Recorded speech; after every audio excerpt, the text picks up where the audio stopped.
اعوذ باللہ من الشیطان الرجیم بسم اللہ الرحمن الرحیم الحمد للہ الذی لا یفرہ المنع والجمود ولا یکدیہ العطاء والجود اذ کل معط منتقص سوا وکل مانع مذموم ما خلا وهو المنان بفوائد النعم وعوائد المزید والقسم ثم الصلاة والسلام علی اشرف الانبیاء والمرسلین وخاتم النبیین سیدنا و نبینا و مولانا و مولا الثقلین جد الحسن والحسین بالقاسم محمد اللہم صلی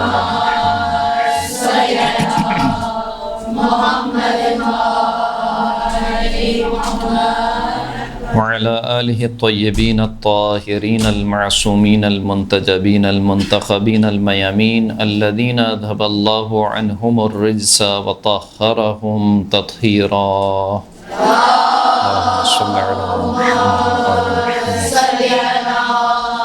محمد واللعنة الدائمة على أعدائهم أجمعين أما بعد فقد قال الله سبحانه وتعالى في كتابه المجيد بسم الله الرحمن الرحيم لا يحب الله الجهر بالسوء من القول إلا من ظلم۔ قرآن مجید میں خداوند کریم ارشاد فرماتا ہے سورہ مبارکہ نساء کی غالباً آیت نمبر 148 لا يحب الله الجهر بالقول لا يحب اللہ الجہر بالسوء من القول، خداوند کریم پسند نہیں فرماتا کہ کوئی شخص کھلم کھلا برائی کی بات کرے، الا من ظلم، مگر یہ کہ جس پر ظلم ہوا ہو۔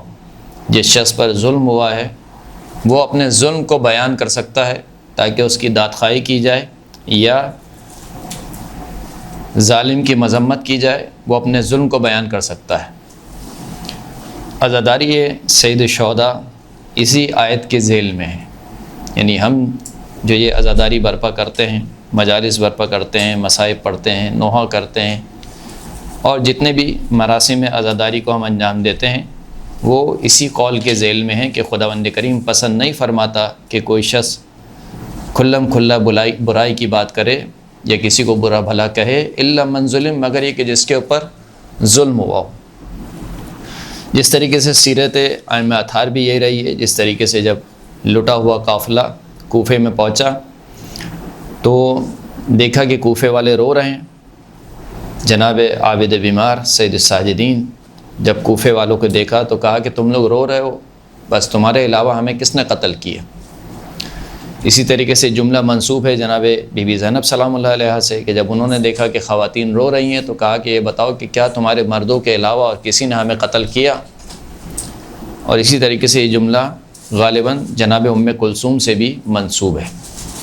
اور پھر اس کے بعد جو خطبے دیے وہ آپ سب جانتے ہیں کہ کس طریقے سے جناب سید الساجدین نے خطبہ دیا کوفہ میں، کس طریقے سے بی بی زینب سلام اللہ علیہ نے خطبہ دیا، اور ان خطبوں میں جو مطالب بیان کیے ان میں بالخصوص کوفے کے خطبے میں اس میں یہی مطلب بیان کیا کہ تم لوگوں نے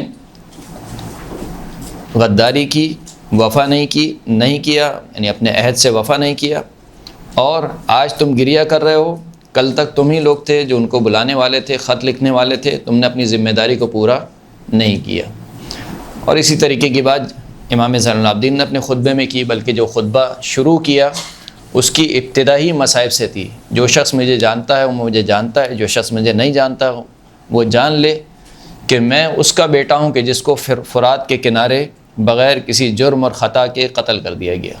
جو شخص مجھے جانتا ہے وہ جانتا ہے، جو نہیں جانتا وہ جان لے کہ میں اس کا بیٹا ہوں کہ جس کا مال و اسباب لوٹ لیا گیا، میں اس کا بیٹا ہوں کہ جس کی خواتین کو قیدی بنایا گیا۔ اور اسی طریقے کا خطبہ امام نے مدینے میں دیا جب واپس لوٹ کر آئے، یعنی شام سے واپس لوٹ کر مدینے آئے، اور مدینے سے کچھ دور پہلے امام نے ایک خیمہ لگوایا، بشیر کو بھیجا کہ جاؤ مدینے میں جا کر میرے باپ پر مرثیہ پڑھو، رحم اللہ اباک کان شاعرن، خدا تیرے باپ پر رحم کرے وہ شاعر تھے، کیا تجھے بھی کچھ شعر کہنے آتے ہیں؟ بشیر نے کہا کہ مجھے بھی شعر کہنے آتے ہیں۔ کہا جاؤ مدینے میں جاؤ، مدینے والوں کے درمیان میرے باپ کا مرثیہ پڑھو، یعنی اس ظلم کو بیان کرو۔ اور بشیر مدینے میں آئے، مسجد نبوی میں اور بآواز بلند جناب بشیر نے یہ اشعار کہے کہ یا اہل یثرب لا مقام لکم بہا، اے یثرب کے رہنے والو، مدینہ تمہارے رہنے کے قابل نہیں رہا۔ قتل الحسین بکربلا، حسین کو کربلا میں قتل کر دیا گیا۔ کس طریقے سے؟ الجسم منہ بکربلا، کہ جن کا جسم کربلا میں رہا، والرأس منہ علی القناۃ یدار، اس طریقے سے قتل کیا گیا کہ حسین کا جسم کربلا میں پڑا رہا، حسین کا سر نوک سینہ پر بلند کر کے کوچہ بہ کوچہ پھرایا گیا۔ اور پھر اس طریقے سے سارے کوفے مدینے والے نکلے اور امام کے خیمے کی گرد جمع ہوئے۔ وہاں پر بھی امام نے یہی خطبہ دیا کہ اے مدینے والو، تمہیں معلوم ہے کہ ہمارے ساتھ کیا ہوا، میرے بابا کو قتل کر دیا گیا، خواتین کو قیدی بنایا گیا، مال و اسباب لوٹ لیا گیا۔ خلاصہ میں جس چیز کو بیان کرنا چاہ رہا ہوں وہ یہ کہ کل عزاداری اگر آپ دیکھیں تو اسی آیت کے زمرے میں آتی ہے، اسی آیت کے ذیل میں آتی ہے کہ لا يحب اللہ الجہر بالسوء من القول الا من ظلم، مگر یہ کہ جس کے اوپر ظلم کیا گیا ہو۔ عزاداری اپنا ایک مفہوم رکھتی ہے، دیکھیں ہر عبادت کا ایک اپنا ایک الگ مفہوم ہے، آپ اس عبادت کو اس کے مفہوم سے خارج نہیں کر سکتے۔ مثال کے طور پر کہا جائے کہ یہاں پر آج عزاداری ہے، کسی سے بھی کہا جائے کہ یہاں پر آج عزاداری ہے، تو وہ شخص کیا سمجھے گا؟ کیا یہاں پر کوئی خوشی کی محفل برپا ہوگی؟ حتماً ایسا نہیں ہے۔ عزاداری کا مطلب یہ ہے کہ لوگ آئیں گے، سوگوار ہوں گے، مرثیہ پڑھا جائے گا یا جو بھی ان کے سوگ میں نوحہ پڑھا جائے گا، ان کا جو لباس ہوگا وہ سیاہ لباس ہوگا، یعنی جو عزاداری سے مطابقت رکھتا ہوگا، یعنی ہر وہ کام ہوگا کہ جو عزاداری سے مناسبت رکھتا ہے۔ گریہ ہوگا مثال کے طور پر۔ عزاداری کا مفہوم یہ ہے۔ اب اگر آپ اس عزاداری کے مفہوم کو نکالنا چاہتے ہیں اور کہتے ہیں کہ مثال کے طور پر عزاداری فقط گریہ کا نام نہیں ہے، عزاداری فقط اس کا نام نہیں ہے، عزاداری فقط اس کا نام نہیں ہے، تو آپ چاہتے نہ چاہتے ہوئے عزاداری کو نقصان پہنچا رہے ہیں، چاہتے نہ چاہتے ہوئے۔ دیکھیے ہم اس بات کے منکر نہیں ہیں کہ معاشرے میں اصلاح نہیں ہونی چاہیے، بالکل اصلاح ہونی چاہیے، لیکن معاشرے میں اصلاح کبھی بھی ایسے نہیں ہوگی کہ آپ ایک چیز کو ٹھیک کرنے کے چکر میں دوسری چیز کو آپ کیا کریں؟ خراب کریں۔ آپ کو اصلاح کرنی ہے، دوسری باتوں کی ضرور اصلاح ہونی چاہیے۔ ہم خود اس بات کے قائل ہیں کہ وہ خواتین مثال کے طور پر جو عزاداری سے شہداء میں آ رہی ہیں لیکن ان کا حجاب صحیح نہیں ہے، وہ خواتین جو بی بی زینب کی عزاداری میں آ رہی ہیں، بی بی سیدہ کی عزاداری میں آ رہی ہیں مگر ان کے حجاب صحیح نہیں ہے، ان کا حجاب صحیح ہونا چاہیے۔ اسی طریقے سے وہ عزادار جو امام حسین کی عزاداری میں آ رہا ہے مگر اپنی نماز قضا کر رہا ہے، صبح کی نمازیں قضا کر رہا ہے مثال کے طور پر، یا نماز پڑھ ہی نہیں رہا، یا اس کا حلیہ مناسب نہیں ہے، یا مثال کے طور پر زبان پہ گالیاں چل رہی ہیں اور جو ہے وہ علم بھی اٹھا ہوا ہے، منہ میں گٹکا رکھا ہوا ہے اور ساتھ میں علم بھی اٹھایا ہوا ہے، یہ سارے کام مناسبت نہیں رکھتے ہیں عزاداری سے۔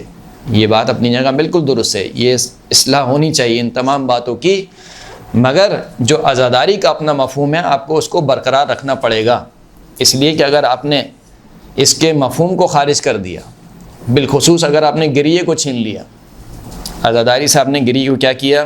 مائنس کر دیا، پھر بچے گا کیا آپ کے پاس؟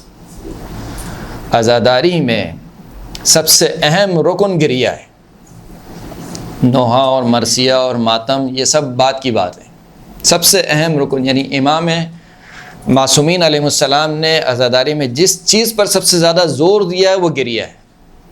جس چیز پر آپ دیکھیں، تمام روایتیں آپ اٹھا کے دیکھیے، جس چیز پر سب سے زیادہ زور دیا کہا گریہ کرو، آنسو بہاؤ۔ امام پانی پی رہے ہیں، داؤد رقتی دیکھ رہے ہیں کہ امام کی آنکھوں میں آنسو آ گئے، اور یہ گریہ بھی کوئی مختص نہیں کیا امام نے محرم، صفر اور ربیع الاول سے، بلکہ جب بھی یعنی یہ احادیث کوئی مذاق نہیں ہے جو ہم سنتے ہیں یا سناتے ہیں، یہ کوئی مجھ جیسے خطیب کے جملے نہیں ہیں کہ آپ کہیں کہ مبالغہ آرائی میں کہہ دیے انا قتیل العبرہ، میں آنسوؤں کا شہید ہوں، یعنی اس کا کیا مطلب ہے؟ کوئی اس جملے کو سمجھے کیا کہنا چاہ رہے ہیں امام؟ انا قتیل العبرہ، آنسوؤں کا شہید ہوں۔ لا یذکرنی مؤمن الا استعبرہ، کوئی مومن مجھے یاد نہیں کرے گا مگر یہ کہ اس کی آنکھ میں آنسو آ جائے گا۔ حسین ابن علی اپنے آپ کو کہہ رہے ہیں کوئی مومن مجھے یاد نہیں کرے گا مگر یہ کہ اس کی آنکھ میں کیا آ جائے گا؟ آنسو آ جائے گا۔ چھوٹے امام پانی پی رہے ہیں اور دیکھا کہ آنکھوں میں آنسو بھر آئے۔ داؤد رقی نے پوچھا کہ کیوں گریہ فرما رہے ہیں؟ امام نے فرمایا کہ پانی پی رہا ہوں، میرے جد حسین کو پیاسا شہید کیا گیا، اس وجہ سے میں گریہ کر رہا ہوں۔ اور کہا کہ جو بھی پیاس پانی پیتے وقت ہمارے جد حسین کی پیاس کو یاد کرے، ان کے قاتلوں پہ لعنت کرے، اس کے لیے فلاں فلاں ثواب بیان ہو۔ اسی طریقے سے ایک اور روایت میں کہا گیا کہ جس دن بھی چھٹے امام کے سامنے امام حسین کا تذکرہ ہو جاتا تھا فلا رؤی متبسما قط، جس دن کا مطلب یہ ہے کہ چاہے عید کا دن ہی کیوں نہ ہو، کسی بھی دن امام حسین کا تذکرہ چھٹے امام کے سامنے ہوتا تھا، فلم رؤی متبسما قط، اس دن امام کو کوئی بھی ہنستا ہوا نہیں دیکھتا تھا۔ تو کیا ایسی چیز تھی امام حسین کے ذکر میں کہ جو امام جعفر صادق علیہ السلام کے تبسم کو چھین لیتی تھی؟ اور اسی طریقے سے بہت ساری روایات۔ تو عزاداری کا جو اپنا مفہوم ہے آپ اس کو برقرار رکھیے، معاشرے کی اصلاح ضرور ہونی چاہیے، اس میں کوئی شک نہیں ہے، معاشرے کی اصلاح ضرور کیجیے، لیکن یہ جو ہم سلوگنز بنا رہے ہیں یا یہ جو ہم معاشرے میں رائج کرنا چاہ رہے ہیں کہ گریہ کا کوئی فائدہ نہیں ہے، گریہ کا کوئی فائدہ ہوتا تو کوفے والے بھی گریہ کر رہے تھے، کوئی فائدہ نہیں ہے۔ مثال کے طور پر آپ کے گریے میں اور کوفے والوں کے گریے میں کوئی فرق نہیں ہے، مثال کے طور پر اس طریقے کی باتیں کرنا۔ دیکھیں وہاں پر جو بی بی زینب نے خطبہ دیا اور کہا کہ فلا رقعت الدمع فلا رقعت الرنہ، تمہارے یہ چیخ و پکار کبھی خاموش نہ ہو، تمہارے یہ آنسو کبھی تھمے نہ، تم نے ایسی غلطی کی ہے خداوند کریم تمہیں قیامت تک رلائے۔ اور بہت سے جو ہمارے اینٹی مذہب ہیں، یعنی مکتب تشیع کے علاوہ، وہ کہتے ہیں کہ تمہیں تو بد دعا ہے بی بی زینب کی، اسی خطبے کی طرف اشارہ کرتے ہیں، وہ اسی خطبے کی طرف اشارہ کرتے ہیں کہ تم لوگوں کو بد دعا ہے۔ کس کی بد دعا ہے؟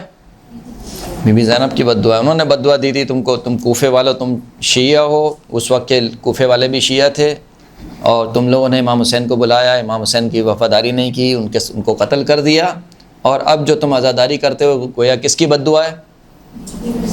بی بی زینب کی۔ ہم کیا کہتے ہیں کس کی دعا ہے؟ بی بی سیدہ کی دعا ہے، صحیح نہیں؟ تو جو بات ہمارے غیر کر رہے تھے وہی بات اب ہم اگر ممبروں سے کریں گے تو اس بات کو تقویت ملے گی نہیں ملے گی؟ دیکھو کل تک ہم جو بات کہتے تھے اس کو جھٹلاتے تھے، آج خود ان کے خطبہ کہہ رہے ہیں یہ تو کوفے کی طرح جو ہے وہ گریہ ہو رہا ہے، کوفے والوں کی طرح گریہ ہو رہا ہے۔ خوب اچھی طریقے سے اس بات کو ذہن نشین کر لیجئے، جب کوئی امام کو کوئی قول کہا جاتا ہے تو اس کو سیاق و سباق میں دیکھا جاتا ہے۔ اگر نعوذ باللہ ہم سب کو بد دعا ہوتی، چلیں ہم تو کوئی چیز نہیں نا، ہمیں چلیں بد دعا ہے امام جو ہے وہ بی بی زینب سلام اللہ علیہ کی، لیکن کیا جو رسول خدا گریہ کر رہے ہیں ان کو ہی بد دعا ہے کیا؟ نعوذ باللہ۔ یہ شہادت کے خود صحیح و سند روایت موجود ہے، شہادت ہوئی، جناب ام سلمہ نے دیکھا کہ رسول خدا گریہ کنہ ہیں، خاک آلود ہیں، سر پہ امامہ نہیں ہے، جیسے کوئی مصیبت زدہ شخص ہوتا ہے۔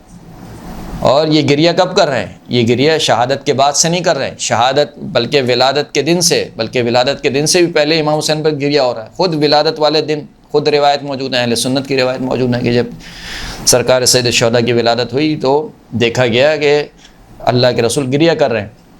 پوچھا کہ کیوں گریہ کر رہے ہیں؟ کہا ابھی جبریل امین میرے پاس آئے تھے، مجھ سے پوچھا کہ آپ اس بچے سے محبت کرتے ہیں؟ کہا ہاں میں اس بچے سے محبت کرتا ہوں، آپ کا یہ بچہ آپ کی امت قتل کر ڈالے گی۔ اور ابھی جناب جبرائیل نے مجھے وہ مٹی لا کے دکھائی ہے کہ جہاں پر یہ بچہ قتل کیا جائے گا۔ ایک صلوات پڑھیں محمد و آلہ۔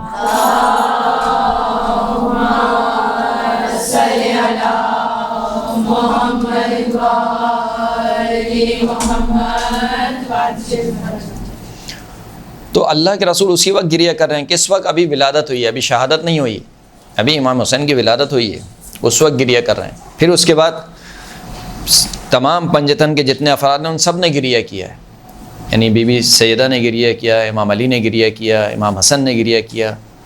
تو آپ کو مجھ جیسے وہ چلیں بد دعا ہو سکتی ہے، لیکن یہ افراد کیا ان کو بھی بد دعا ہے؟ نعوذ باللہ بی بی زینب کی کہ اللہ کے رسول گریہ کر رہے ہیں۔ تو اس طریقے کے سلوگنز نکالنا یہ مکتب کو نقصان پہنچاتے ہیں اور عزاداری کو نقصان پہنچاتے ہیں۔ آپ ایک چیز کی اصلاح کرنے چاہ رہے ہیں، دوسری چیز کو کیا کر رہے ہیں؟ خراب کر رہے ہیں۔ یہ بات ضرور ہونی چاہیے کہ آپ امام حسین کے اوپر گریہ کر رہے ہیں، آپ کا کردار بھی کیا ہونا چاہیے؟ درست ہونا چاہیے۔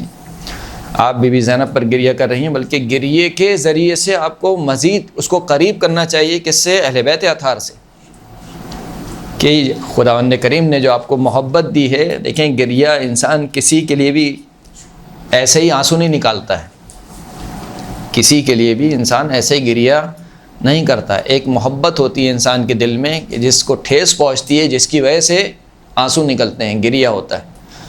اس محبت کو بچا کے رکھنا ہے. یہ محبت بہت قیمتی ہے. اسی محبت کے ذریعے سے، کیونکہ اس گریہ کرنے والے کے پاس بقول آپ کے کہ جس کا کردار بالکل صحیح نہیں ہے، جو نمازیں بھی نہیں پڑھتا ہے، جو بدحجاب ہے مثال کے طور پر، آپ مجھے بتائیے کہ اس کے پاس نجات کا ذریعہ کیا ہے؟ یعنی آخرت میں اگر اس کی کوئی نجات ہو سکتی ہے تو یہی گریہ ہوگا، نہیں ہوگا؟ اگر یہ گریہ بھی آپ نے چھین لیا پھر کیا ہوگا؟ پھر تو ختم ہو گیا نا. پھر تو یعنی کردار تو ہے ہی نہیں اس کے پاس. جو ایک چیز اس کو بچا سکتی تھی، اس کو لے جا سکتی تھی، وہ بھی آپ نے کیا کی؟ سلب کر لی، چھین لیا آپ نے. تو وہ کام نہ کیا جائے، وہ سلوگنس نہ بنائے جائیں کہ جس سے عزاداری کو کیا پہنچے؟ نقصان پہنچے. کچھ روایت، جی کوئی سوال ہے؟ کچھ روایت میں آپ کی خدمت میں پیش کرنا چاہتا ہوں کہ جس سے واضح ہوگا کہ عزاداری کا خود ایک اپنا مفہوم ہے اور امام نے اسی کے اوپر تاکید کی ہے. صحیح. پانچویں امام، امام محمد باقر علیہ الصلوۃ والسلام،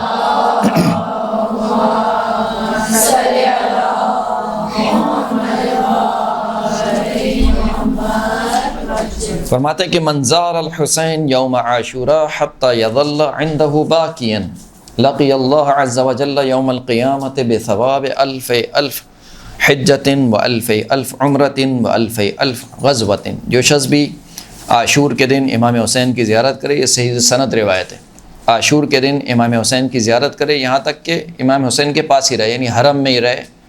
کس عالم میں؟ یظل عنده باکیا، روتا رہے، اور کوئی کام نہیں کرنا، نہ نماز پڑھنی ہے، نہ سلام پھیرنا، کچھ نہیں کرنا. امام حسین کے پاس رہ کیا کرے؟ روتا رہے، گریہ کرے. ایسا شخص قیامت کے دن اللہ سے ملاقات کرے گا 2 لاکھ حج، 2 لاکھ عمرے اور 2 لاکھ جہاد کے ساتھ. 2 لاکھ حج، 2 لاکھ عمرے اور 2 لاکھ جہاد فی سبیل اللہ. یہ کیسے جہاد ہوں گے؟ یہ کیسے عمرے ہوں گے؟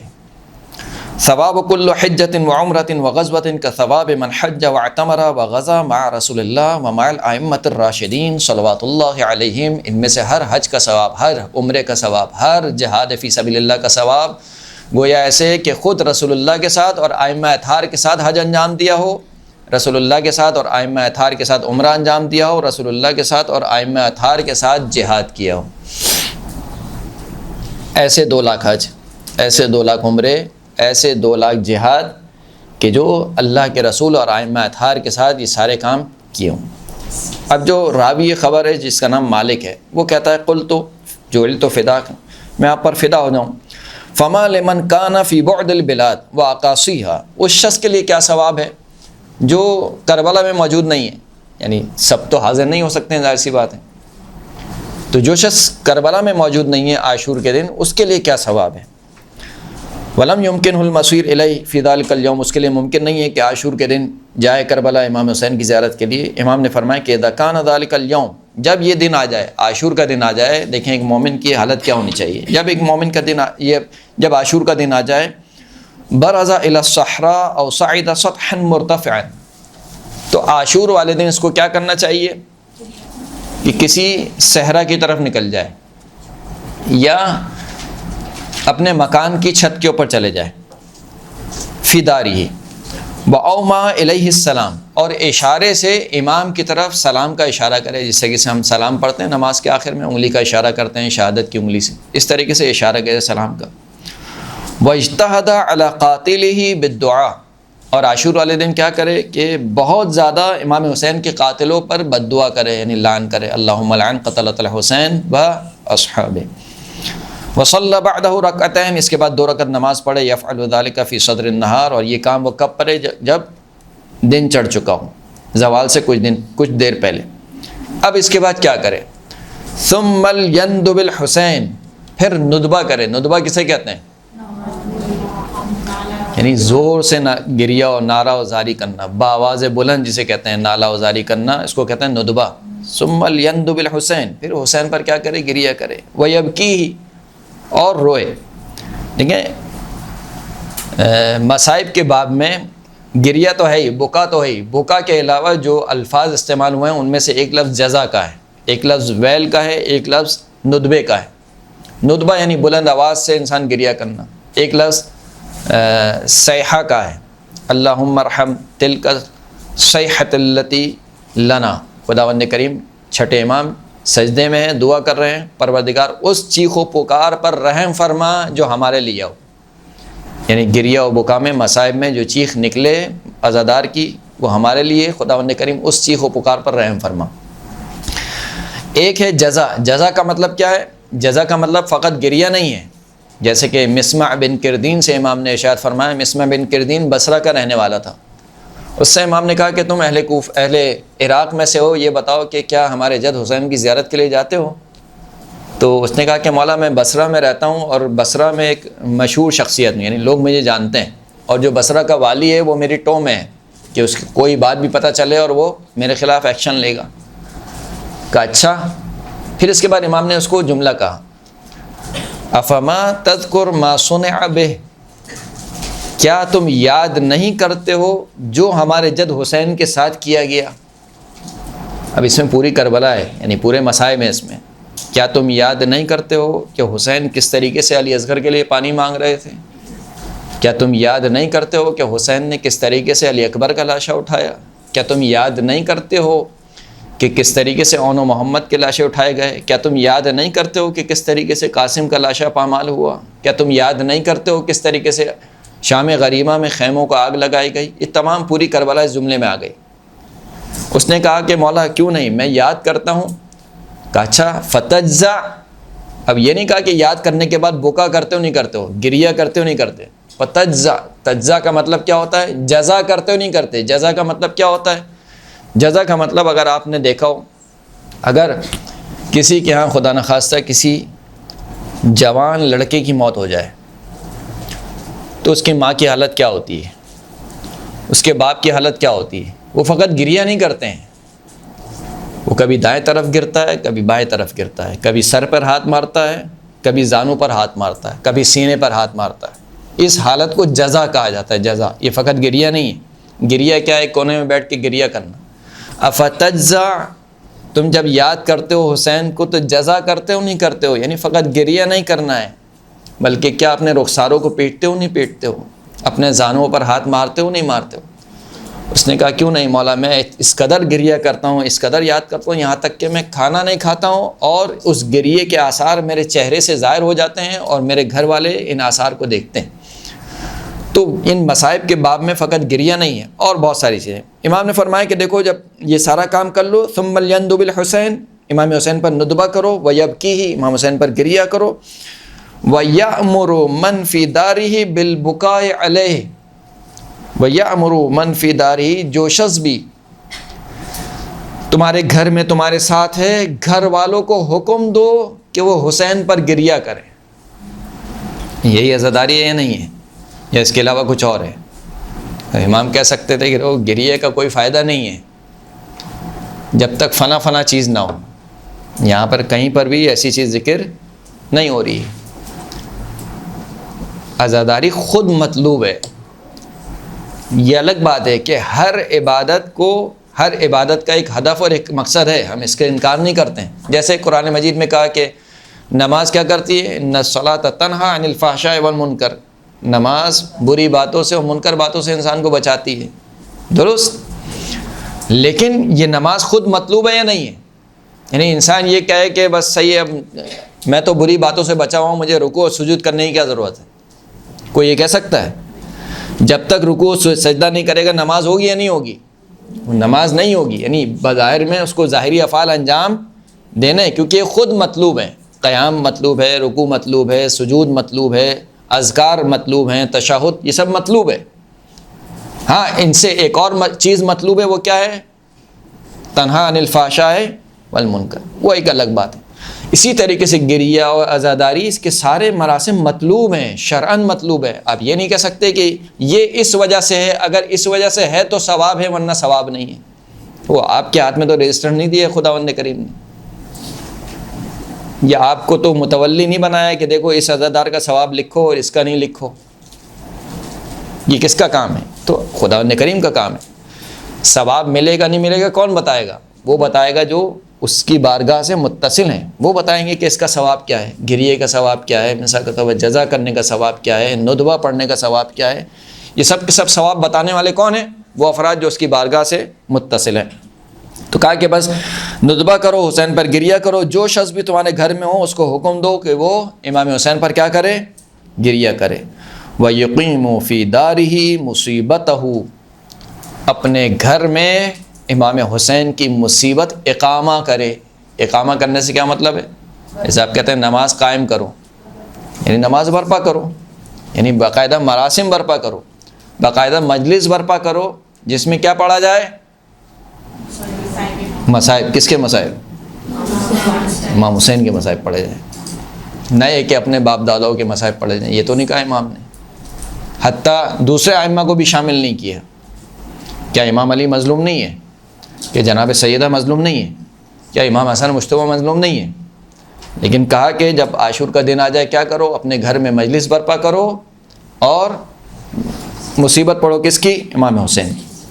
بِإِظْهَارِ الْجَزَعِ عَلَيْهِ، مجلس فقط ایسی نہیں ہونی چاہیے کہ ہاں مجلس ہو گئی ہے.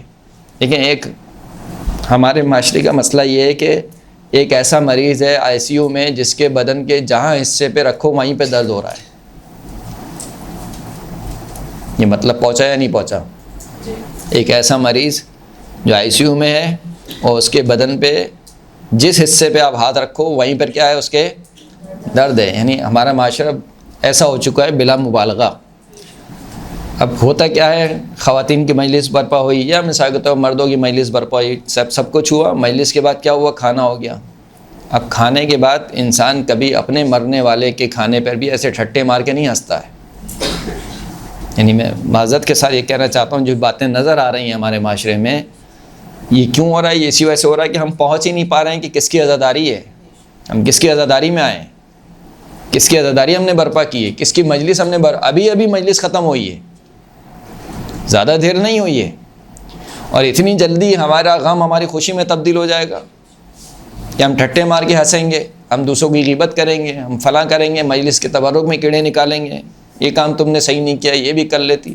شربت کیوں نہیں بنایا؟ اتنی گرمی ہو رہی ہے. یہ تو کھانے کا ٹائم ہے، تم سوکھا تبرک بانٹ رہی. یہ چیزیں ذہن گرامی، اس پہ توجہ دینے کے بجائے کس پہ توجہ دینی چاہیے؟ بکا، گریہ، جزا، مصیبت کو بیان کرنے پہ.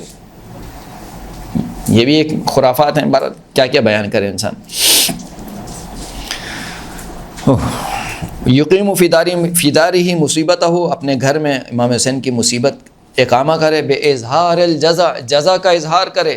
جزا کا اظہار جیسے میں نے بتایا کہ جزا کی کیفیت کیا ہوتی ہے، یعنی اس کی کیفیت سے نظر آئے کہ آج کیا ہوا ہے، کوئی بہت بڑا سانحہ ہوا ہے آج میرے گھر میں. وَيَتَلَاقُونَ بِالْبُكَاءِ بَعْضُهُمْ بَعْضًا، جب ملاقات کرو تو ہنستے ہوئے ٹھٹے مارتے ہوئے نہیں.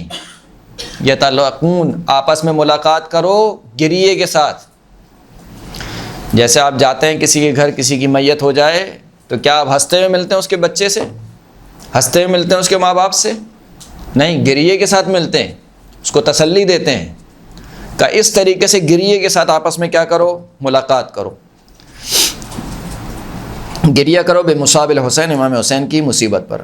فَأَنَا ضَامِنٌ، جو شخص بھی یہ کام کرے گا، یہ سارے کام، اس طریقے کا گریہ، اس طریقے کا بکا، یہ سارے کام کرے گا. عاشور والے دن کربلا میں نہیں ہے، اپنے شہر میں، لیکن اس نے یہ سارے کام کیے. امام کہہ رہے ہیں فَأَنَا ضَامِن، میں ضمانت لیتا ہوں. چھٹے امام کہتے ہیں میں ضمانت لیتا ہوں. لَهُمْ اِذَا فَعَلُوا ذَلِكَ عَلَى اللَّهِ عَزَّ وَجَلَّ جَمِيعَ هَذَا الثَّوَابِ، اس کے لیے تمام تر وہ ثواب ہے جو ابھی ہم نے اوپر بیان کیا. 2 لاکھ حج، 2 لاکھ عمرے، 2 لاکھ جہاد فی سبیل اللہ، سب کا سب اللہ اس کے رسول کے ساتھ اور ائمہ اطہار کے ساتھ انجام دیا ہو. ایک صلوات پڑھیں محمد و آل محمد.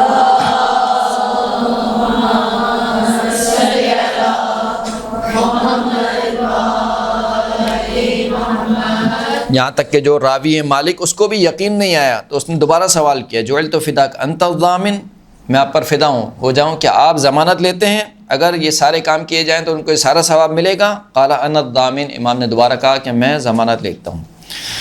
اسی طریقے کی ایک دوسری روایت ہے جو کہ عبداللہ بن سنان سے ہے. فرماتے ہیں کہ میں چھٹے امام کی خدمت میں حاضر ہوا عاشور والے دن. میں نے امام کو کس حالت میں دیکھا؟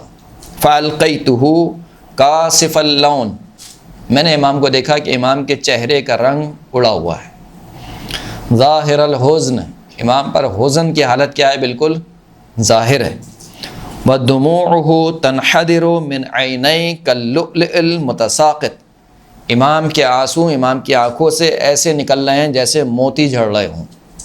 اب یہ کیفیت ہے پوری، یعنی نعوذ باللہ ثم نعوذ باللہ، کوئی ائمہ اطہار کوئی دکھاوا تو نہیں کر رہے، یا ایسا تو نہیں ہے کہ مثال کے طور پر کرنا کچھ اور ہے اور کر کچھ اور رہے ہیں، یا جیسے ہماری عام معاشرے میں کہا جاتا ہے مگرمچھ کے آنسو، نعوذ باللہ، ایسا تو ہرگز نہیں ہے۔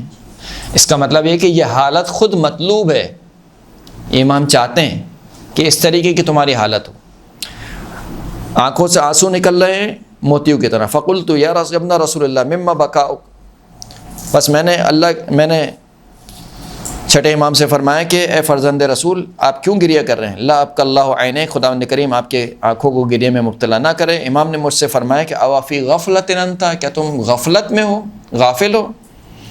اما علمت ان الحسین بن علی اصیب فی مثل هذا اليوم، کیا تمہیں نہیں یاد کہ آج ہی کے دن ہمارے جد حسین کی شہادت واقع ہوئی؟ کیا تم غافل ہو؟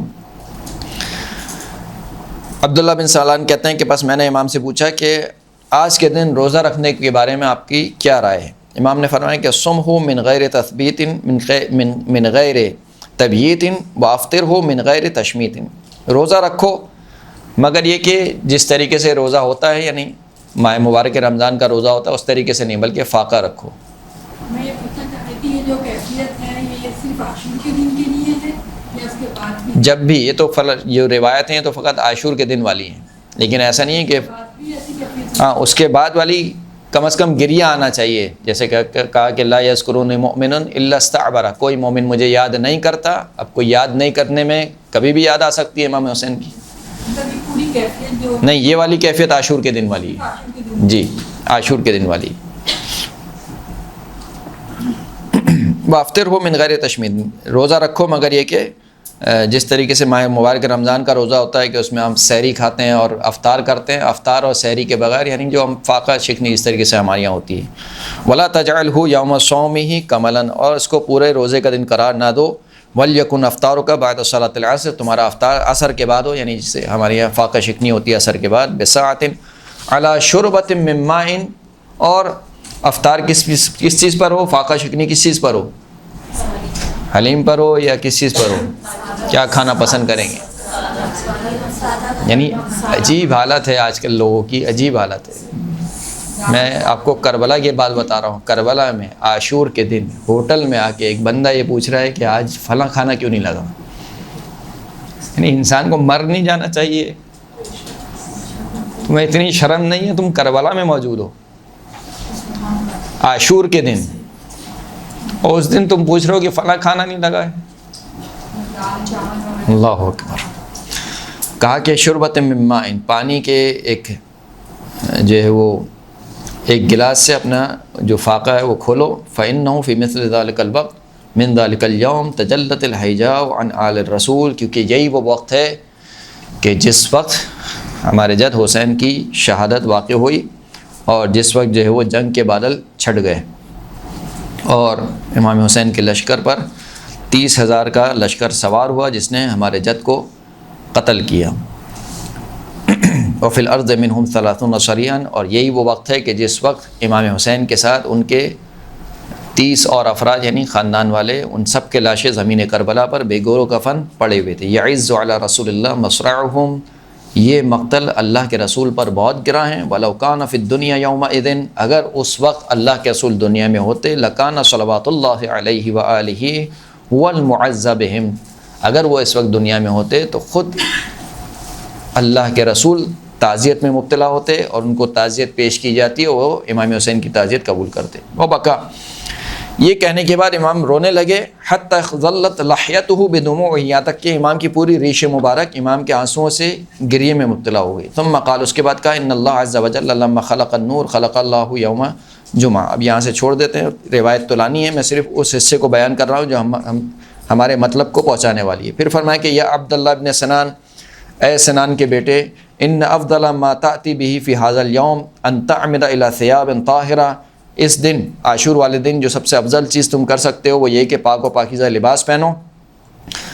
ثم وتتسلب، پھر پوچھا کہ تتسلب کیا ہے، یعنی اس حالت کو اپناؤ جس طریقے سے اپنایا جاتا ہے، یعنی اپنے گریبان کو چاک کرو، اپنے گریبان کے بٹن کو کھولو اور اپنی آستینوں کو اوپر چڑھاؤ، یعنی ایک مصیبت زدہ شخص کی جو حالت اور کیفیت ہوتی ہے اس حالت اور کیفیت کو اپناؤ.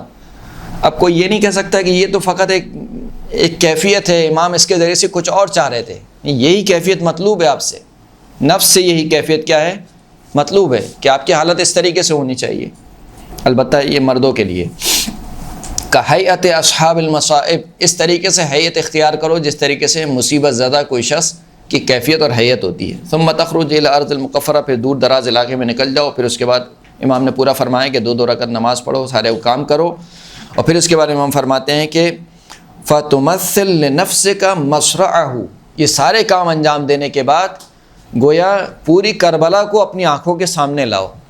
یعنی وہی عاشور کا دن ہے، اسی عاشور کے دن گویا تم دیکھو کہ کس طریقے سے ہمارا جد غریب الوطنی کے عالم میں لوگوں کے سامنے اپنے علی اصغر کے لیے 2 گھونٹ پانی کا تقاضا کر رہا تھا. کس طریقے سے سید شہداء کو قتل کیا گیا، کس طریقے سے ان کے انصار کو قتل کیا گیا، پوری کربلا کو اپنے سامنے لاؤ. ومن کان معه من ولده واهله وتسلم وتصلي عليه وتلعن قاتله فتبرأ من افعالهم ويرفع الله ذلك لذلك بذلك في الجنة من الدرجات ويحط عنك من السيئات. اگر تم نے یہ کام کیا تو پھر امام فرماتے ہیں خداوند کریم تمہارے درجات کو بلند کرے گا اور تمہارے گناہوں کو مٹا دے گا. وَلْيَكُنْ عَلَيْكَ فِي ذَلِكَ الْكَعْبَةِ وَالْحُزْنِ، اور یہ سارے کام کے ساتھ ساتھ تم پر حزن کی کیفیت اور مصیبت کی کیفیت طاری رہنی چاہیے. یہ بات میں نے عرض کر دی آپ کی خدمت میں کس کی، عاشور والے دن کی. اب آ جائیے کہ اگر کوئی عاشور کا دن نہ ہو، یعنی ایک کوئی عام دن ہے، اس دن مثال کے طور پر امام حسین کی مجلس برپا ہوگی تو اس میں انسان کی کیفیت کیا ہونی چاہیے. ابو ہارون مکفوف چھٹے امام کے شاگرد ہیں، صحابی ہیں اور مکفوف ہیں یعنی نابینا ہیں. وہ فرماتے ہیں کہ میں چھٹے امام کی خدمت میں حاضر ہوا، میں نے امام سے عرض کی، امام نے مجھ سے فرمایا کہ انشدنی، کہ مرثیہ پڑھو، ہمارے جد کے لیے مرثیہ پڑھو. ابو ہارون کہتے ہیں فانشدتہ، میں نے مرثیہ پڑھا. امام نے فرمایا لا کما تنشدونی و کما ترثیہ عند قبری، ایسے مرثیہ نہ پڑھو جیسے تم کربلا میں امام حسین کی قبر کے پاس مرثیہ پڑھتے ہو اس طریقے سے مرثیہ پڑھو. اب یہ دیکھیے، یہ بھی آج کل اعتراض ہوتا ہے کہ یہ اتنا مثال کے طور پر کیفیت طاری کرنے کی کیا ضرورت ہے اور اتنا لہن بنانے کی کیا ضرورت ہے اور فلاں کرنے کی کیا ضرورت ہے. امام کیا فرما رہے ہیں؟ فرما رہے ہیں کہ اسی طریقے سے مرثیہ پڑھو، اسی طریقے سے جس طریقے سے امام حسین کی قبر کے پاس.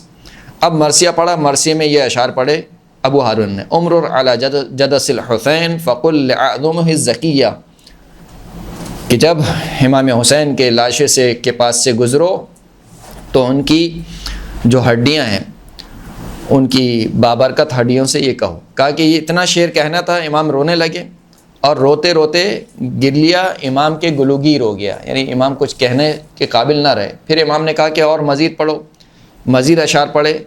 کہا کہ امام خود بھی گریہ کرنے لگے، یہاں تک کہ جو خواتین پیچھے بیٹھی تھیں پردے کے پیچھے ان کے رونے کی آواز بلند ہو گئی. وَتَحَايَجَ النِّسَاءُ فَلَمَّا أَسْكَتَ، جب وہ خاموش ہو گئیں تو پھر امام نے مجھ سے کہا کہ جو شخص بھی ہمارے جد امام حسین کے مرثیے میں ایک شعر پڑھے اور 10 لوگوں کو رلائے، فَأَبْكَى، رلائے. دیکھیں خود رلانا مقصود ہے یہاں پر. آپ نہیں کہہ سکتے کہ نہیں رونا کافی نہیں ہے اور رونے کا ثواب یہ نہیں ہے. رونے کا ثواب کیا بیان ہو رہا ہے؟ ایک شعر کہے اور 10 افراد کو رلائے، فلاح الجنہ، اس کے لیے جنت ہے. جو ایک شعر کہے، یہاں تک کہ ابو ہارون کہتے ہیں کہ امام ایک ایک کر کے ایک افراد کو کم کرتے گئے. شعر کہے 10 افراد کو رلائے، شعر کہے 9 افراد کو رلائے، شعر کہے 8 افراد کو رلائے، شعر کہے 5 افراد کو رلائے، یہاں تک کہ امام نے کہا جو شخص روئے اور ایک شخص کو رلائے. پھر امام نے کہا جو شخص روئے اور خود روئے، مرثیہ کہے اور خود روئے، شعر کہے خود روئے، کسی اور کو نہ رلائے، فلاح الجنہ، اس کے لیے بھی کیا ہے؟ جنت ہے. اسی طریقے سے ابو عمارہ چھٹے امام کے شاگرد ہیں، صحابی ہیں. ابو عمارہ کہتے ہیں کہ مجھ سے چھٹے امام نے کہا کہ ہمارے جد کے مرثیے میں شعر کہو. ابو عمارہ نے کہا کہ میں نے مرثیہ کہا. جیسے ہی میں نے مرثیہ کہا تو امام رونے لگے، اور یہاں تک کہ میں نے جو گھر میں خواتین تھیں ان کے رونے کی آواز بلند ہوئی اور وہ رونے کی آواز میرے کانوں تک پہنچی. اس کا مطلب ہے کہ اس میں کوئی فقہی مسئلہ نہیں ہے. گریے کی آواز خواتین کے اگر کسی نامحرم تک پہنچے تو اس میں کوئی فقہی مسئلہ نہیں ہے، شرعی اعتبار سے کوئی حرام نہیں ہے۔ کہا کہ رونے کی آواز ان کے میرے کانوں تک پہنچی تو مجھ سے امام نے فرمایا کہ یا ابا عمار، اے ابو عمار، جو شخص بھی ہمارے جد کے مرثیے میں ایک شعر کہے اور 50 افراد کو رلائے تو اس کے لیے جنت ہے، پھر کہا 30 کو رلائے تو اس کے لیے جنت ہے، پھر کہا کہ 20 کو رلائے اس کے لیے جنت، پھر کہا 10 کو رلائے اس کے لیے جنت، پھر کہا یہاں تک کہ ایک شخص کو رلائے اس کے لیے بھی جنت ہے، پھر کہا کہ حتیٰ اگر کوئی بھی نہ رو رہا ہو، یعنی آج کل ہماری مجلسوں کی حالت یہ ہو گئی ہے کہ مرثیہ چل رہا ہوتا ہے، کسی کو رونا نہیں آتا۔ مرثیہ چھوڑیے، آپ مصائب پڑھ رہے ہوتے ہیں، ہم مجلس پڑھنے والے ہیں، مصائب پڑھ رہے ہیں، گریہ نہیں آ رہا ہے، رونا نہیں آ رہا ہے، کس چیز پہ روئیں گے آپ؟ کربلا وہی کربلا ہے 1400 سال پہلے جو ہوئی ہے، نئے مصائب نہیں آئیں گے۔ اگر اس مصیبت پر آپ کو رونا نہیں آ رہا ہے، ایک بہت بڑے فقیہ تھے، آپ کو پتہ ہے ایران میں روضہ خان ہوتے ہیں، فقیہ ان کا اپنا دفتر تھا، اس میں ایک بلایا گیا روضہ خان کو، یعنی مرثیہ پڑھنے والے کو، اس کو بلایا گیا، مصائب پڑھنے والے کو، تو اس نے مصائب پڑھنا شروع کیے۔ فخر ایک جملہ کہا، دخلت زینب علی ابن زیاد، زینب داخل ہوئی ابن زیاد کے دربار میں، یہ ایک جملہ خالی، اس جملے پہ وہ اتنا روئے اور اس کو کہا کہ بس ہو گئے، مصائب ہو گئے، ختم ہو گئی مجلس۔ یعنی یہی مصیبت ہے یا نہیں ہے؟ ہمیں تو پورے تفصیل کے ساتھ جب تک 1 گھنٹے اور 1.5 گھنٹے کے مصائب نہ سنا جائیں اور اس میں بھی پس و پیش اپنی طرف سے اضافہ نہ کیا جائے اور پورا سین کریٹ نہ کیا جائے، اس وقت تک لوگ گریہ نہیں کرتے ہیں۔ یعنی عجیب بات ہے یہ، واقعاً کیا کہے انسان اس کو؟ یہ کس طریقے سے ٹھیک ہوگا جب ہم مصیبت کو سمجھیں گے کہ اصل مصیبت کیا ہے۔ السلام علیکم یا ثار اللہ وابن ثارہ، زیارت وارثہ میں آپ کیا پڑھتی ہیں؟ سلام ہو اس پر جو خدا کا خون ہے اور خدا کے خون کا بیٹا ہے۔ یعنی اس کا مطلب کیا ہے؟ اس کا مطلب ہے کہ یہ جو خون بہا ہے یہ کوئی عام بندے کا خون نہیں ہے۔ آپ کہیں کہ فلاں جگہ واقعہ ہو گیا، اس نے فلاں کو مار دیا، ختم ہو گئی بات، 2 منٹ کی آپ خاموشی کر لیں اس کا غم ہو گیا، ایسا نہیں ہے۔ حسین ابن علی کا خون بہت عزیز ہے خداوند کریم کو، حسین ابن علی کا خون رسول اللہ کو بہت عزیز ہے، حسین ابن علی کا خون جناب فاطمہ کو بہت عزیز ہے، بہت عزیز ہے جناب فاطمہ کو۔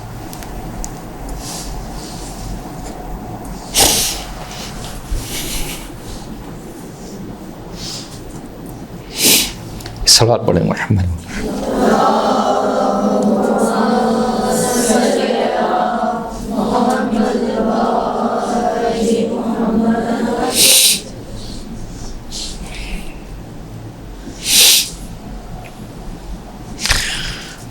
جعفر بن عفان سے مولا نے فرمایا کہ بلغنی انک تقول الشعر فی الحسین، مجھ تک یہ بات پہنچی کہ تم ہمارے جد حسین کے لیے شعر کہتے ہو، وتجید ہو، اور بہت اچھے شعر کہتے ہو۔ جعفر نے کہا کہ ہاں مولا میں شعر کہتا ہوں۔ امام نے مجھ سے کہا کہ فانشدہ، مرثیہ پڑھو، فبکا ومن حولہ حتی صارت دموع علی وجہہ، سب نے گریہ کیا، یہاں تک کہ جو امام کے اطراف میں لوگ تھے ان لوگوں نے بھی گریہ کیا، اور گریہ امام کے چہرے پر جاری ہونے لگا۔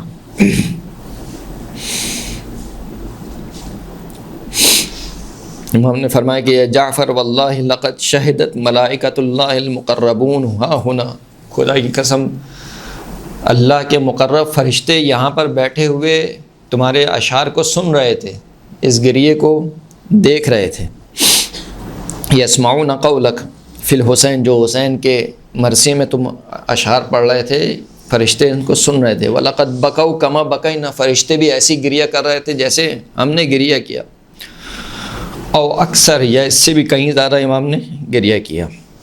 وَلَقَدْ أَوْجَبَ اللَّهُ لَكَ يَا جعفر فِي سَاعَتِهَا الْجَنَّةَ، بس اللہ نے اسی گھڑی تمہارے لیے جنت کو واجب قرار دیا، اور غفر اللہ اللہ کو، تمہارے گناہوں کو پروردگار عالم نے بخش دیا۔ 7ویں امام کے دور میں عید کا دن ہے۔ کون سی عید کا دن ہے؟ عید نوروز، عید نوروز۔ اور منصور کے پاس جو ہے وہ کچھ افراد آتے ہیں جو فارس سے جن کا تعلق ہے، ایران سے جن کا تعلق ہے، اور وہ عید کی مناسبت سے کچھ ہدایہ لے کر آتے ہیں۔ اسی روز جو ہے وہ امام موسیٰ کاظم کو بلایا گیا، فقال فإنی، اور امام سے کہا کہ آپ یہاں پر بیٹھ جائیے اور یہ جو ہدیے ہیں ان ہدیوں کو قبول کیجیے۔ امام نے فرمایا کہ قد فتشت الاخبار عن جد رسول اللہ صلی اللہ علیہ وآلہ وسلم فلم اجد لهذا العید خبرا، میں نے اپنے جد رسول خدا کی روایات کو دیکھا ہے، ان روایات میں سے کسی روایت میں بھی اس عید کا کوئی تذکرہ نہیں پایا، یعنی عید نوروز کا۔ وَأَنَّهُ سُنَّةٌ لِلْفُرُسِ وَمَحَاحَ الْإِسْلام، اور یہ جو ہے وہ یعنی فارس زبان والوں کی یعنی خاص ایرانیوں کی ایک عید ہے، اور اسلام نے اس کو مٹا دیا ہے۔ وَمَعَاذَ اللَّهِ أَن نُحْيِي مَا مَحَاهُ الْإِسْلَامُ، اور میں اللہ سے پناہ چاہتا ہوں کہ جس کو اسلام نے مٹا دیا اس کو میں دوبارہ زندہ کروں۔ فقال المنصور، منصور نے کہا کہ ہم جو ہے وہ ایک سیاسی منصب پر فائز ہیں اور ہم اس طریقے سے نہیں کر سکتے ہیں، ایک ڈیلیگیشن آیا ہے اور وہ کچھ تحفے تحائف لے کر آیا ہے، ہم اس طریقے سے اس کے تحفوں کو لوٹا دیں واپس، یہ ہم کام نہیں کر سکتے ہیں، لہٰذا آپ یہاں پر بیٹھیے اور دیکھتے رہیے۔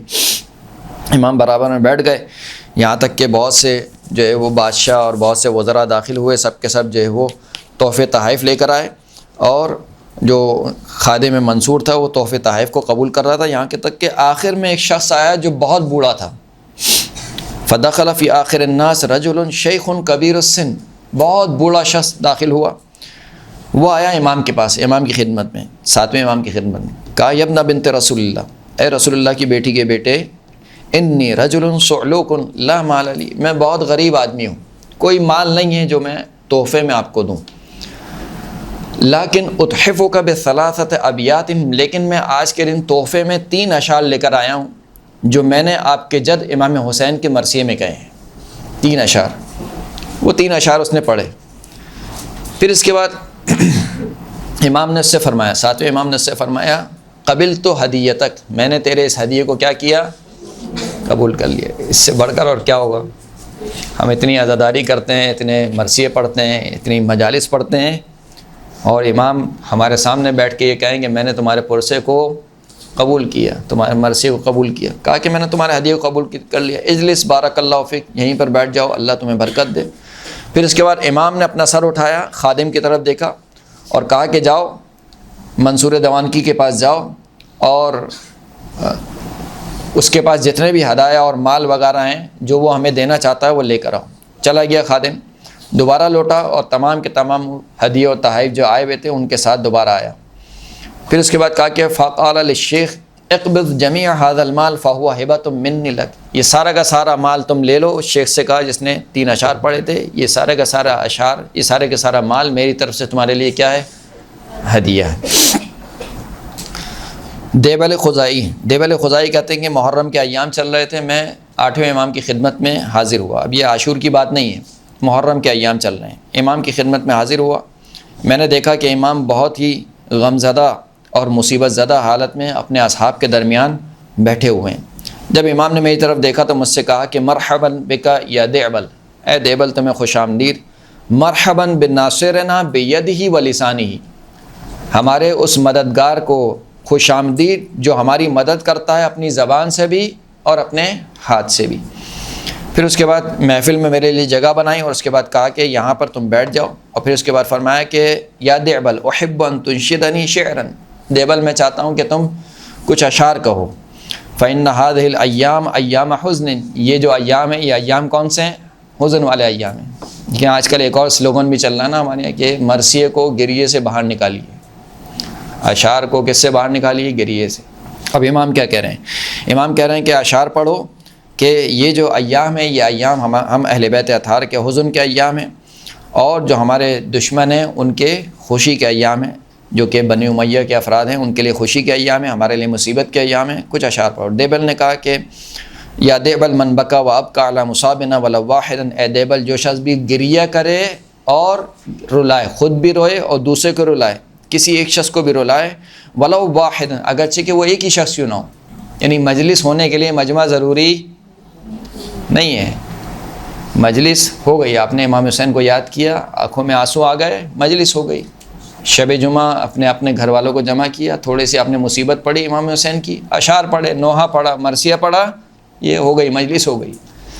اس کے لیے لوگوں کو اکٹھا کرنا اور اہتمام کرنا یہ ضروری نہیں ہے. ہاں اہتمام ہو تو اچھی بات ہے، لیکن ہمارے یہاں جو ایک مسئلہ ہے کہ جب تک یہ ساری چیزیں نہ ہوں اس وقت تک مجلس نہیں ہے. بالخصوص خواتین میں جب تک سونف نہیں بنے گی اس وقت تک مجلس نہیں ہوئے گی. جب تک شربت نہیں بنے گا اس وقت تک کیا ہے، مجلس نہیں ہوگی.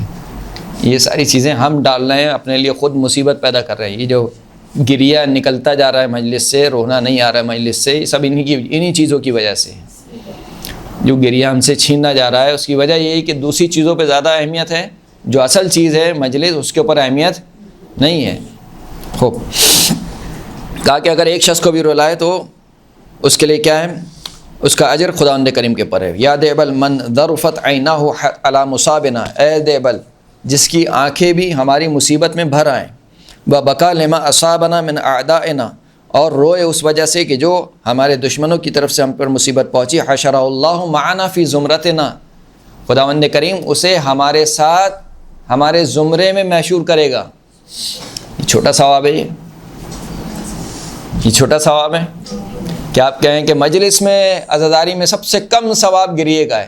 یہ کم ثواب ہے، اس سے زیادہ کیا ہوگا پھر؟ جنت تو چلیں آپ کہہ سکتے ہیں جنت کم ہے. حشرہ اللہ معنا فی زمرتنا، ہمارے ساتھ محشور کرے گا. کس کی خواہش نہیں ہے کہ آپ جاتے ہیں زیارت پہ، زری پہ جاتے ہیں، کئی مرتبہ یہ بات عرض کر چکا ہوں، دوبارہ عرض کر رہا ہوں.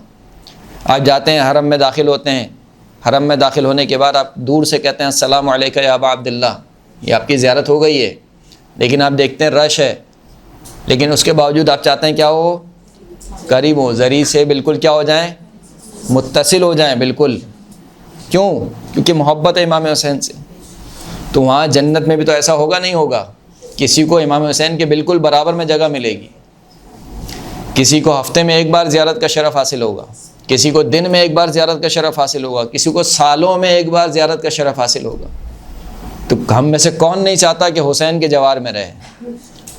اس سے بڑی ہمارے لیے نعمت کیا ہے؟ اس سے بڑا ہمارے لیے ثواب نہیں. حشر اللہ فی زمرتنا وحشر اللہ معنا فی زمرتنا، خداوند کریم اس کو محشور کرے گا ہمارے ساتھ ہمارے زمرے میں. یا دیبل من بکا علی مصاب جد الحسین غفر اللہ لہ ذنوبہ البتہ، اے دیبل جو ہمارے جد کے مصائب میں روئے گریہ کرے، خداوند کریم یقیناً اس کے گناہ بخش دے گا، یقیناً گناہ بخش دے گا.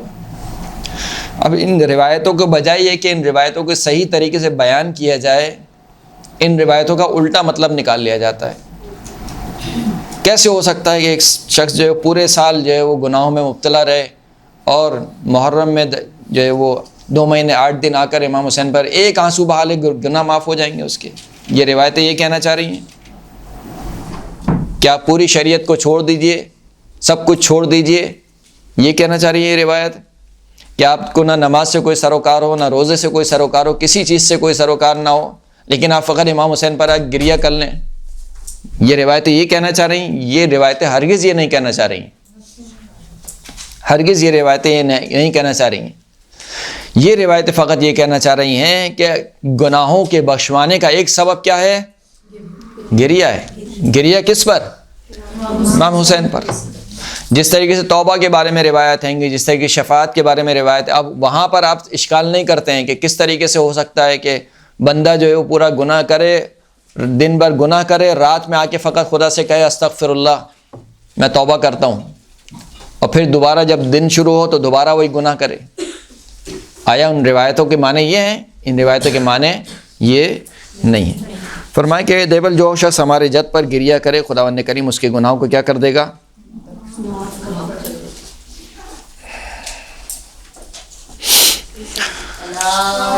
صلی اللہ علیہ وسلم.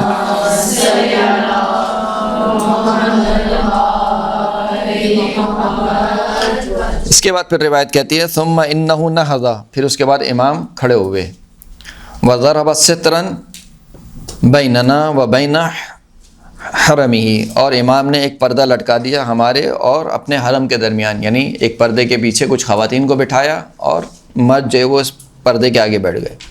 واجلس اہل بیتہ من وراء الستر، پردے کے پیچھے اپنے گھر والوں کو بٹھا دیا. لیبکوا علی مصاب جدہم الحسین، تاکہ وہ اپنے جد امام حسین پر کیا کریں؟ گریہ کریں.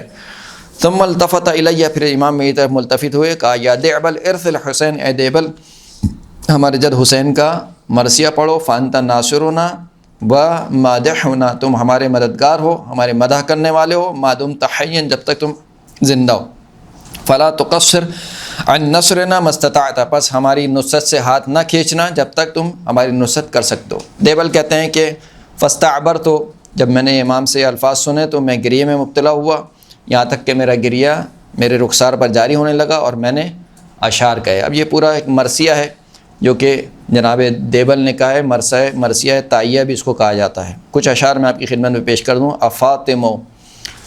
افاطم لو خلت الحسین مجدلا وقد مات عطشانا بشط فرات، اے فاطمہ کاش کہ آپ حسین کے اس لاشے کو دیکھتی جو کربلا میں بے گور و کفن پڑا ہوا تھا، جو فرات کے کنارے پیاسا مارا گیا۔ اذن للطمت الخد فاطمہ عندہ، اے فاطمہ جب آپ اس حالت میں اپنے بیٹے حسین کو دیکھتی تو آپ اپنے رخسار پر تماچے مارتی عندہ، واجریت الدم العین فی الوجنات، اور اتنا گریہ کرتی کہ آپ کے آنسو آپ کے رخسار پر جاری ہو جاتے۔ افاطمہ قومی ابنۃ الخیر وندبی نجوم السماوات بارض فلات، اے فاطمہ کھڑے ہوئیے اے اس ہستی کی بیٹی جو سب سے بہترین مخلوق ہے، کھڑے ہوئیے، وندبی اور ندبہ کیجئے، نوحہ پڑھیے، کس کے اوپر؟ نجوم السماوات بارض فلات، کے آسمان کے ستارے زمین کربلا پر بکھرے پڑے ہوئے ہیں۔ پھر آگے جا کے جناب دیول فرماتے ہیں کہ بنات زیاد فی القصور مسونہ، کیا غربت ہے اہل بیت کی کہ عبید اللہ ابن زیاد کی بیٹیاں محل میں محفوظ بیٹھی ہیں، وآل رسول اللہ منتہکات، جبکہ جو آل رسول ہیں ان کی حرمت کو پامال کیا جا رہا ہے، گلی گلی کوچا کوچا پھرایا جا رہا ہے۔ وآل زیاد فی الحصون منیعہ وآل رسول اللہ فی الفلوات، زیاد کی بیٹیاں تو محکم قلعوں میں بالکل محفوظ بیٹھی ہیں اور آل رسول کو جنگلوں میں پھرایا جا رہا ہے۔ ودیار رسول اللہ اصبحنا بلقعا وآل زیاد تسکن الحجرات، اور جو رسول اللہ کے گھر تھے یعنی جو مدینے کے گھر تھے وہ مردوں سے خالی ہو گئے، ویران ہو گئے، سارے مرد مار دیے گئے۔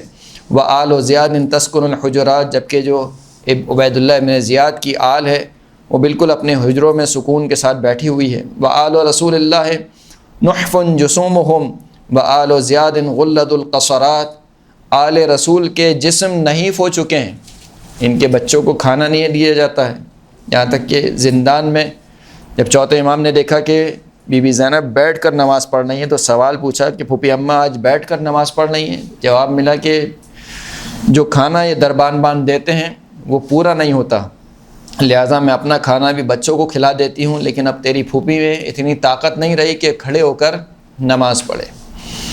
وآل رسول اللہ نحف جسومہم، آل رسول کے جسم نحیف ہو چکے ہیں۔ وآل زیاد غلد القصرات، جبکہ جو آل زیاد ہے وہ فربا اور اچھے جسموں کے ساتھ محلوں میں بیٹھے ہیں۔ وآل رسول اللہ تدمن حورہم وآل زیاد ربۃ الحجلات، جو آل رسول ہے ان کی گردنوں سے خون بہہ رہا ہے، جبکہ جو آل زیاد ہیں وہ عیش و آرام کی زندگی جی رہے ہیں۔ وآل رسول اللہ تصبح حریمہم، جو آل رسول ہے ان کے حرم کو قیدی بنایا گیا۔ وآل زیاد آمن السربات، جبکہ جو آل زیاد ہیں وہ بالکل امان میں اور محفوظ طریقے سے اپنے محلوں میں زندگی بسر کر رہے ہیں۔ یہ کچھ روایت ہم نے آپ کی خدمت میں پیش کی، جن سے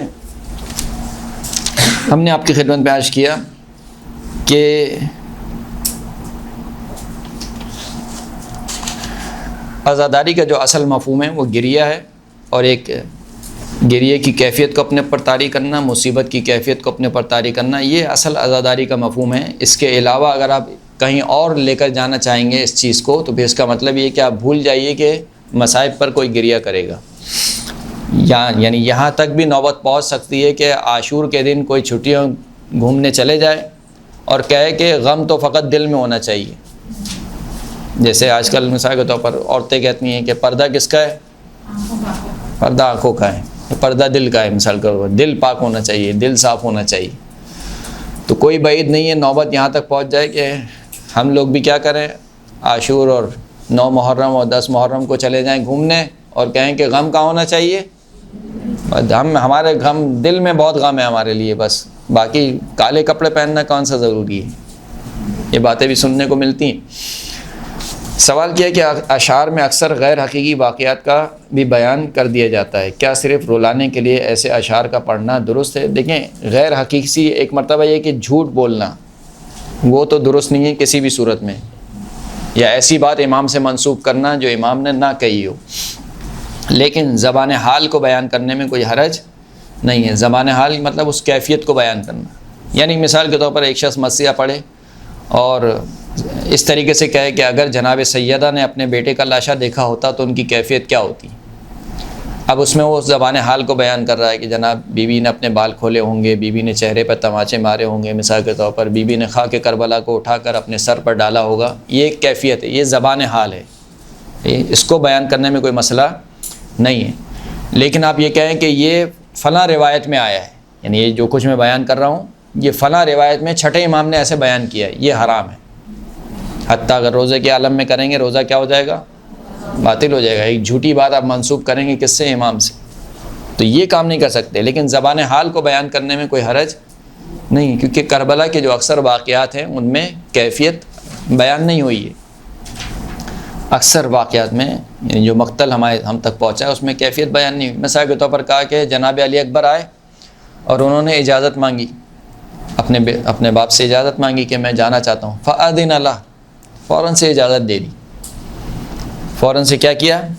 اب یہ راوی نے جو اپنی آنکھوں سے دیکھا اس کو بیان کر دیا، اس کیفیت کو بیان نہیں کیا کہ وہ علی اکبر جو اتنے عزیز ہیں حسین ابن علی کو، اس کو کیسے رخصت کیا ہوگا، ایک بوڑھے باپ نے جوان بیٹے کو کیسے رخصت کیا ہوگا، خود مرنے کی اجازت کیسے دی ہوگی جوان بیٹے کو۔ اب اس کو اگر آپ بیان کریں زبان حال کے طور پر تو اس میں کوئی حرج نہیں ہے۔ یا مثال کے طور پر 6 مہینے کا بچہ ہے اور امام اس کو لے کر جا رہے ہیں، البتہ کہ جناب علی اصغر کے بہت سے مصائب کا تذکرہ ہوا ہے روایت میں، لیکن بہرحال اب وہ جو پوری کیفیت ہے اگر اس کیفیت کو زبان حال کے ساتھ بیان کیا جائے، خلاصہ یہی کہ اگر زبان حال کے طور پر بیان کیا جائے تو اس میں کوئی مسئلہ نہیں ہے، لیکن اگر کہا جائے کہ یہ چیز فلاں روایت میں آئی ہے یا فلاں امام سے منسوب ہے یا فلاں امام نے اس طریقے سے فرمایا ہے تو وہ چیز صحیح نہیں ہے، وہ حرام ہے اور اس کو پڑھنا بھی درست نہیں ہے۔ اب جس طریقے سے یہ اشعار میں نے ابھی آپ کی خدمت میں پڑھے، اس میں تقریباً سب میں کیا ہے؟ زبان حال بیان ہوا۔ دیوبند نے بھی زبان حال بیان کیا ہے، یعنی جو شروع ہوا ہے مرثیہ وہ جناب بی فاطمہ سے شروع ہوا ہے کہ جناب سیدہ اگر آپ دیکھتی ہیں اپنے بیٹے کا لاشا جو کہ کربلا میں بے گور و کفن پڑا ہوا ہے تو آپ اپنے رخساروں پر تماشا مارتی ہیں، یہ کرتی ہیں وہ کرتی ہیں، سب زبان حال ہے۔ یہ ایسا نہیں ہے کہ آپ کہیں کہ فلاں امام سے منقول ہے کہ جناب سیدہ آئی تھیں، اگرچہ کہ ہم کہتے ہیں کہ جناب سیدہ ساتھ ساتھ تھیں، لیکن بہرحال زبان حال پڑھنے میں کوئی حرج نہیں ہے۔ وآخر الدعوانا الحمد للہ رب العالمین۔